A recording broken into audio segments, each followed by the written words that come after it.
The Beggar knew Sylvester Stallone was used to being recognized. Decades of fame had made him accustomed to shake hands, requests for photos, and the occasional overenthusiastic fan. But nothing could have prepared him for the moment. A ragged-looking man sitting outside a small cafe in Los Angeles whispered, "I know something about you, something you don't know yourself." At first, Stallone thought he had misheard. He had just stepped out of his car, heading toward the cafe for his usual morning coffee. The man, covered in layers of tattered clothing, sat on the sidewalk, a small tin cup beside him. His long, unkempt hair and beard made it difficult to guess his age, but his eyes, sharp, piercing, held an intensity that sent a chill down Stallone's spine. Stallone hesitated for a moment. He had encountered all sorts of people throughout his life, but something about this man's voice, the certainty in his tone, made him pause. "What do you mean?" Stallone asked, curiosity getting the better of him. The beggar smirked. "Buy me a coffee and I'll tell you." Stallone chuckled. "All right, buddy, you've got yourself a deal." A few minutes later, they were sitting at a small table inside the cafe. The man took a long sip of his coffee before leaning forward. "You were abandoned as a baby," he said softly. Stallone blinked. "I wasn't abandoned. My parents raised me. I grew up in Hell's Kitchen, New York." The man nodded slowly. "Yes, but before that, when you were just a few days old, you were left outside St. Mary's Church in Manhattan. A nun found you, and she made sure you were placed in the care of your parents. But they weren't your biological parents." Stallone felt his stomach tighten. He had never heard this before. He had always known he had a difficult childhood, growing up with a tough mother and a strict father. But this was something else entirely. "That's ridiculous," Stallone scoffed. "Where did you hear that?" The man sighed, staring into his coffee. "Because I was there. I was the one who saw it happen.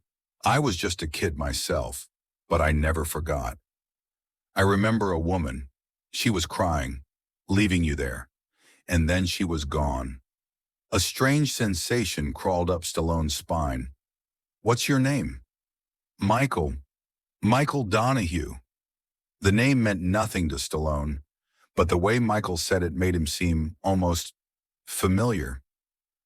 "Why tell me this now?" Michael smiled sadly. "Because I've been looking for you, for years. I saw you in the movies, heard your name, and I always wondered if you knew the truth." Stallone was silent for a moment. His heart was pounding in his chest. Could this man be telling the truth? It seemed impossible. But there was something in Michael's eyes, something raw, something real. "Who was she?" Stallone asked, his voice barely above a whisper. "The woman who left me?" Michael hesitated.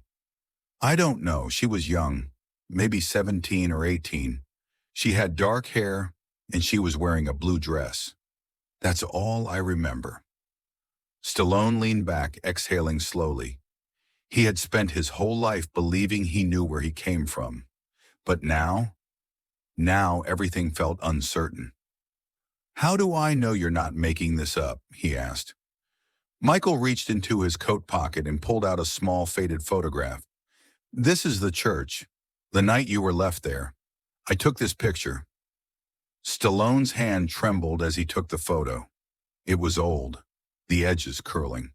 The black and white image showed a woman standing outside a church, her back turned to the camera. And in her arms, she held a small bundle. His throat tightened. "Jesus Christ," Michael sighed. "I know this is a lot to take in, but I thought you deserved to know." Stallone stared at the photo for a long time. He didn't know what to say. If this was true, it changed everything. But if it wasn't, then what was this man after? Finally, he looked up. "Why now? Why tell me this after all these years?" Michael shrugged. "Because I'm dying, and I didn't want to take this secret to my grave." Stallone studied the man carefully. He wasn't lying. There was something broken in him, something honest. "Do you know her name?" Michael shook his head. "Number. But there might be records.